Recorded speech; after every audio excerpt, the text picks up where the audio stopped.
Coucou tout le monde! Bienvenue sur notre chaîne. Si jamais vous ne nous connaissez pas, eh bien moi c'est Isabelle, Anthony, Lilian et Elliot et Sherlock. Avec Sherlock, exact. Les cigales en voyage et bienvenue sur notre chaîne. Suivez-nous dans notre quotidien sur les routes d'Amérique du Nord. Et si vous n'êtes pas abonné, n'oubliez pas, on clique sur j'aime, abonnez-vous Et la petite cloche. Il y a 15 jours, on a arrêté donc notre épisode de quotidien. Nous avons terminé la visite de Todos los Santos. Et puis cette semaine, on vous fait découvrir donc Playa del Toulé, qui est proche de Cabo San Lucas. Exact. Et n'oubliez pas, Cabo San Lucas c'était pour nous la destination finale de notre voyage parce qu'on avait décidé de faire que la Barra. Donc, on est arrivé au point le plus loin de notre voyage et bien sûr, ben là, on continue à voyager, mais on s'en va vers la remontée. Exactement, mais surtout, en fait, vous allez découvrir donc une semaine bien typique de notre voyage parce que ce ne sont pas que des visites ou des découvertes, c'est aussi apprendre à chiller, profiter de la vie avec les copains. Donc, c'est parti!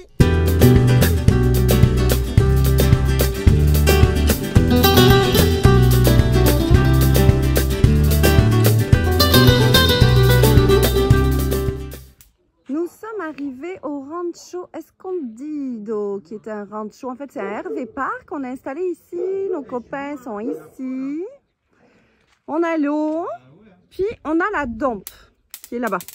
Donc là, on a fait toutes nos lessives de draps, de linge, parce qu'en fait, les laveuses sont seulement 50 pesos la tournée, donc enfin la tournée, la brassée. Donc, on en profite parce qu'on avait pas mal de linge à faire.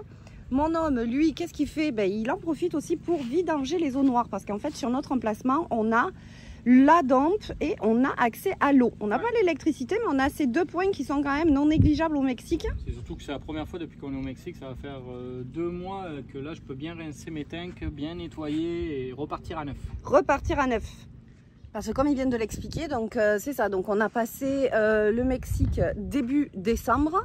On est rendu mi-janvier et on a pu domper ça, il n'y avait pas de problème. On arrivait toujours à trouver des points au High Overlander qui nous permettaient de domper nos eaux noires parce qu'il y en a. Mais on n'avait jamais, enfin en tous les cas, à notre connaissance, on n'a pas trouvé de point où il y avait une dompe avec de l'eau à côté. Donc on pouvait juste vider et on ne pouvait pas bien la rincer. Donc on n'a pas eu d'enjeu concernant les odeurs, concernant quoi que ce soit, parce qu'on est quand même assez précautionneux, on la traite, on met nos produits, mais là un rinçage s'imposait, vu qu'on a accès à l'eau, il fallait en profiter tout simplement. Donc là Anto est en train de vraiment tout nettoyer pour repartir à neuf, parce qu'il nous reste encore beaucoup, mais alors beaucoup de semaines au Mexique. On a décidé de rester jusqu'à ce que mort s'en suive. Non, c'est pas vrai, on a resté pas mal de temps. On va amorcer notre remontée, je pense, début mars. Donc c'est ça, donc là, regardez, je fais la lavanderia. En tous les cas, ça sent bon, ça fait du bien. Il fait chaud aujourd'hui. Le soir, la température retombe. Mais donc, il faut le petit pull. Mais sinon, la journée, il fait super chaud. Je vais vous montrer les cocos parce que là, ils sont partis jouer. Puis, je vais vous montrer les lieux en même temps. Je vais en profiter. Donc, voici à quoi ressemblent les emplacements du camping. Donc, eau, dompe. Il y a des emplacements aussi qui sont uniquement en sec. Et puis ici, on a un espace communautaire, en fait, une jolie petite cuisine à air ouverte sous un gros palapas avec un hamac. Et les enfants s'amusent. Mon Lilian, il est dans le hamac. On est bien dans le hamac. On est bien dans le hamac, hein? Ouais, mais c'est mieux de faire du baby-foot par contre. Là, du baby-foot en cours de route. Non, pas ça. Donc c'est un petit baby-foot, mais ça fait bien l'affaire, hein? Ouais. La cuisine extérieure. Puis là, ben, je vais vous amener, je vais vous montrer. Il y a les sanitaires qui sont juste là. C'est vraiment sympa. C'est vraiment sympathique, hein? On va voir. Hop! Donc en fait, ça se présente comme ci. C'est sympa, hein? La déco est super cute. Et enfin, il y a la machine que je vous disais, donc c'est 50 pesos le load. Il demande à ce qu'on utilise un savon bio parce qu'en fait, il récupère l'eau pour pouvoir arroser les plantes qui sont ici. Donc la laveuse est dehors parce que figurez-vous qu'il ne pleut presque jamais ici. Et puis bah, ça, c'est l'espace en fait pour les propriétaires qui entretiennent le camping tout le temps. Ils travaillent tout le temps, donc c'est Anna et Jorge qui sont juste là. Et qui sont vraiment adorables avec leur petite famille, ils vivent là à l'année. Donc si j'ai une recommandation à faire, alors oui, le camping c'est pas camping de luxe comme on peut retrouver aux États-Unis ou même au niveau du standing, c'est pas la même chose que le dernier qu'on a fait à La Ventana, mais somme toute il est quand même super pratique. Donc c'est El Rancho Escondido entre Todos Los Santos et Cerritos. Donc on va profiter des lieux pour pouvoir passer un petit repas bien tranquille à l'abri du soleil parce qu'il fait chaud cacao. Mon homme il arrive. Les enfants et les adultes là-bas? Ben ouais, hein, on va faire ça. Hein. Ben ouais, nickel. Non, on va mettre les enfants sur le sable là-bas. Ok, parfait. Farniente? Quoi? Farniente? Farniente.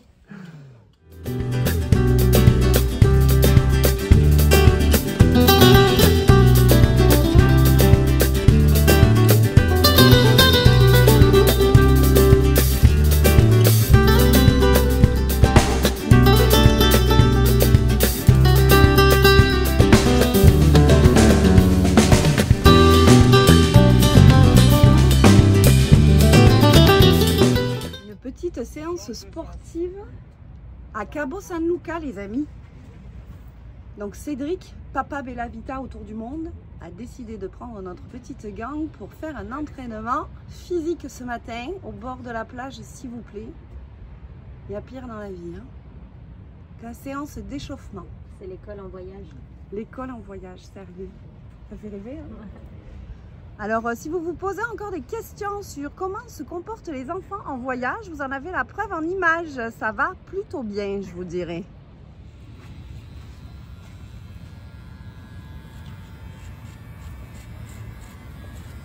Rasage extérieur.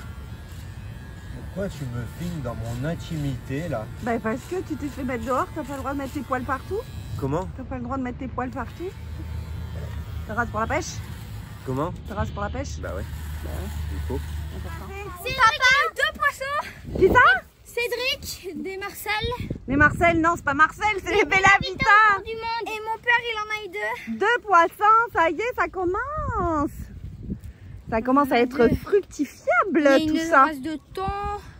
Ils sont gros, c'est que des thons, je pense. Ouais, on va se régaler. Oh, il est long, lui. Regarde. Lui, il est là. Ah là, c'est plus long. C'est plus long. On va avoir du poisson. Les hommes rentrent de la pêche. Apparemment, elle a été fructueuse ce matin. Donc, comme quoi Cédric a bien fait de se raser. Mais non, je blague. C'est des blagounettes entre voyageurs, ça. Papa, il a eu plus gros. Mais non! Si! C'est vrai? Cool! Oui, non, mais ça, j'ai compris, ouais. Ouais, j'ai compris. Crache ton portefeuille. Ouais, voilà, hein, faut aller chercher la flèche. Et oui, il a perdu sa flèche. Mais sincèrement, avoir eu la flèche, Cédric a cassé son élastique. Mais non. Mais on aurait eu notre les harpons, on revenait, on avait 7-8 facile. Mais non. Ah ouais, des bancs là, mais à peut-être quoi, une dizaine de mètres. Mais rempli, c'était magnifique. Trop bien. C'était magnifique. Ça je sais pas. Et l'autre c'est saumon australien, le grand. Saumon australien. Celui-là c'est la famille des thons. Papa qui l'a pêché. C'est la famille des thons. Je sais pas le nom exactement. Ouais, on va se régaler. Hein. Bah ouais. Est-ce qu'elle peut le sortir? Ouais, évidemment. Papa a créé le bonhomme élastique. Coucou tout le monde, on vient de se réveiller. Puis on entendait du bruit, de la musique. Nous sommes à Cabo San Lucas. On est sur le spot gratuit. Le spot en fait c'est El Tule. Et nous sommes dimanche matin et vous savez au Mexique la population est très chrétienne et surtout très pratiquante. Donc là ce matin vers 6h30 du matin, 7h du matin, on entendait des bruits de sons, de musique et en fait on s'est réveillé et on a vu ça. Donc en fait ce qu'ils font c'est qu'ils ont installé des parasols. Là-bas il y a la croix, je ne sais pas si vous voyez, je vais zoomer un petit peu. Ici, il y a la croix, il y a comme le petit chapiteau et donc à 10 h ce matin, bien la messe sera faite au bord de la plage. C'est quand même dingue de voir ça, qu'une messe va être célébrée tous les dimanches au bord de la plage. Quoi de mieux? Regardez-moi cette lumière. Donc, on va vous partager tout ça. Bon, rectification faite. Moi, je pensais que ça allait être une messe mexicaine. En fait, pas du tout. Alors là, on va remettre les choses à leur place, ok? Finalement, je me suis fait tu. Donc, nous sommes à Cabo San Lucas. Donc, les Cabos, donc Los Cabos, en fait, il y en a 3. Il y a Cabo San Lucas, il y a San José del Cabo et il y a Cabo de Pulmón, où il y en a un autre. Bon, bref. Tout ça, ce sont des villes, en fait, qui sont dans le sud de la Baja Californie. Et il faut savoir que c'est très américanisé. On est dans le petit Saint-Tropez, Côte d'Azur du Mexique. C'est ici qu'ils viennent en vacances. Il y a des villas de fous, des hôtels de malades. Bref, nous sommes sur le spot dodo de la playa El Tule. Ici, tout simplement. Il y a beaucoup de Mexicains qui viennent. La plage est accessible facilement par la route. Et donc du coup, ce matin, comme on s'est fait réveiller par les bruits de musique, de chants, d'installation de parasols, etc., j'en ai déduit que ça allait être une messe mexicaine au bord de la plage. Eh bien non, figurez-vous, ce sont que des Américains qui sont là et qui font la messe en fait sur le bord de plage. C'est assez bizarre comme sensation de regarder ça parce que en fait il n'y a que des choses américaines, quoi. C'est fou, c'est fou.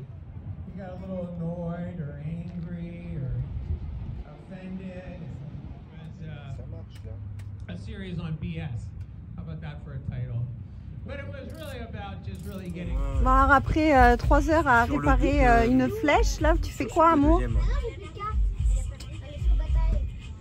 Il n'entend pas quand je parle. Quoi? Tu fais quoi? Réponds pas, ça pue. Là on est en train de poser le câble parce que Cédric donc a finalisé la flèche parce que celle-là que j'ai, je le répète, elle est pas bonne, donc on va aller la changer demain ou après-demain. Et du coup Cédric a sorti toute son attirail de récupération et il nous a fait une superbe flèche. On l'a fait. Qu'est-ce qu'on ferait pas pour la pêche au harpon, hein? C'est majeur, hein? Ouais, c'est pour tes langoustes, hein. Ah ben non, parce que j'en vois toujours pas la couleur. Toujours pas la couleur de mes langoustes. Donc là, on espère sincèrement qu'on aura des langoustes. Alors, qu'est-ce qui se passe là? Et de 8. T'es en train de lui enlever tous les... Oh, mais regarde tous les petits pics. Et de 9. On a voulu ramasser des oursins avec Cédric. Moi, je croyais que c'était les cactus mexicains qui étaient noirs, en fait. Non. Oh my god. Oh là là là là. Et de 10. De 10... Bah, elle est restée. Ben non, elle est pas restée. Si, là, il y en a là, touche pas, Oui, parce mais qu'il y a du noir là. il y en a partout. Oh, il en a une vingtaine là. Ok, et de ce que j'ai cru comprendre, il en a pas que sur le coude. Si j'en ai sur les fesses, ouh. Alors attends, moi je suis d'accord pour lui enlever sur le coude. Après, si on enlève le haut du coude, c'est moins pareil. Bah pour les fesses, on laissera Isa alors. Voilà. T'auras du boulot ce soir. Ah ouais. Et toi, qu'est-ce que tu fais là-dedans là? J'ai fait les crêpes.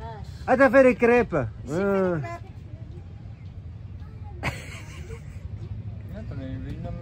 J'aime bien, après avoir retiré les cactus du chien, c'est les cactus d'Anthony. Non, c'est de qui il tient, Sherlock, hein? Ouais, bah, écoute, Tout ça pour rien ramener en plus. c'est Un poisson. clair. Franchement, les boules. Hein. Tout ça pour s'être fait prendre par une vague et le Ouais. cul sur les coudes sur les oursins.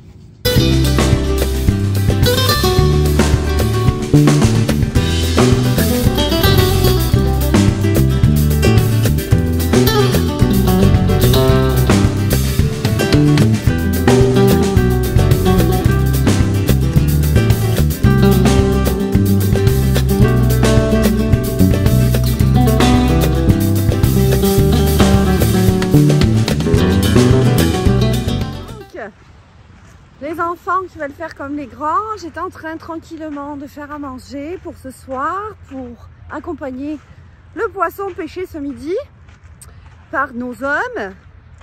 Et Lilian a attrapé une murène. Alors elle s'est échappée.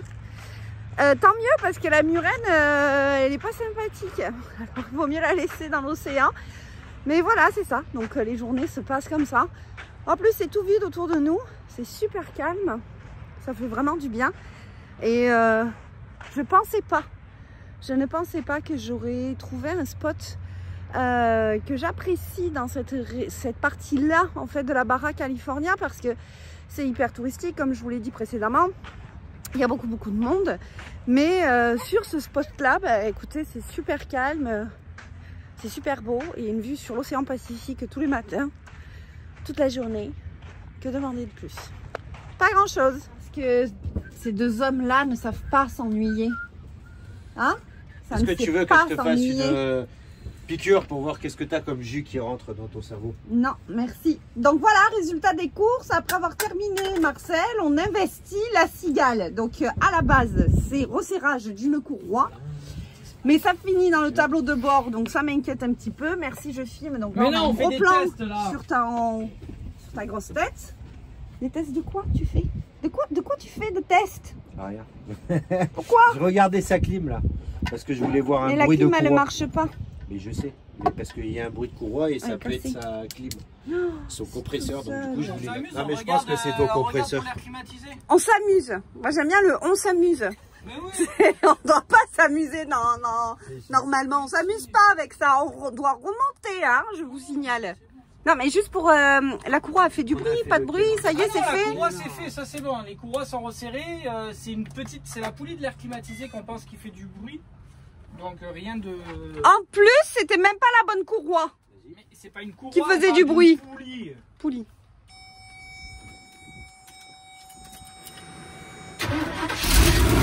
Non mais après, un compresseur qui ne fonctionne pas, c'est soit parce qu'il n'y a pas assez de gaz, soit parce que ton ventilateur ne se met pas en route, soit ta bouteille déshydratant. Ah ok, d'accord. Voilà. Ou un problème évidemment de jus. Et lui, il ne se mettra pas en route tant que tu n'as pas ça. Et tu as ton détendeur qui est là-bas avec une sonde, qui lui t'indique si tu as du gaz ou pas, et qui va te balancer l'information pour l'enclencher. D'accord, ok. J'espère qu'il est fait, mais là... Atelier nœud. Mais moi, quand il va y avoir papy, on va être content. Il va refaire plein de trucs. Déprimé de la vie. Mais c'est parce que là, c'est le nœud, mais dans 10 minutes, ils vont aller pêcher. Dans 10 minutes, c'est papa. C'est d'autres nœuds. J'ai cassé, tu peux me refaire le nœud? Papa, je suis sûr j'avais un requin. Une murène. Mais c'était une murène. Il a cassé le fil, c'était trop gros. Mon œil, après tu vas à l'eau, il est coincé dans un corail, le truc. Puis Cédric, il retrouve les appelants. À bord de la plage. Sherlock a gagné. Ça, c'est le cas là, ça va. Non, oui. C'est pour la batterie, les gars, c'est pour la batterie. Et voilà, tu vois. Mission sur la batterie. Et toi, tu essayes de faire un dressage derrière ça. Je me présente, Lilian, le commentateur. Veuillez accueillir Elliot Mordier, le guitariste. Il en a perdu ses fils. Elliot,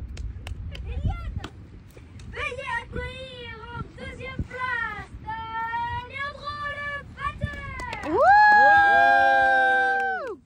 Et veuillez accueillir le dernier, le seul et unique, Alessio le guitariste. Et toi, tu vas chanter?